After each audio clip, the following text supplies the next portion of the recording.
احمد اور فہد بیٹھے ہیں۔ احمد فہد کو کہتا ہے، میں نے سنا ہے کہ حمزہ نے اسکول کی چیزیں چرائی ہیں۔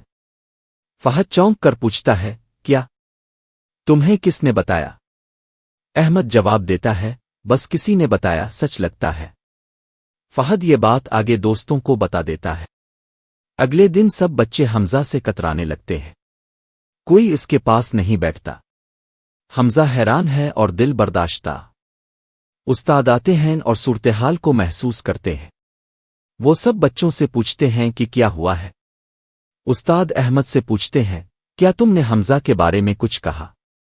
احمد تھوڑا گھبرا کر کہتا ہے، جی، بس سنا تھا۔ استاد سختی سے سمجھاتے ہیں، ادھوری بات سچائی جانے بغیر پھیلانا بہت بڑا گناہ ہے، اس سے دوسروں کی عزت متاثر ہوتی ہے۔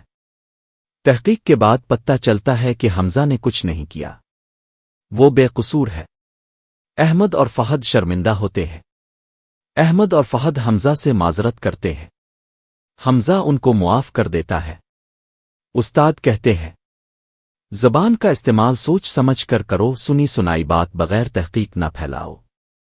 احمد گھر آ کر اپنی ڈائری میں لکھتا ہے، آج میں نے سیکھا ادھوری بات کا انجام برا ہوتا ہے۔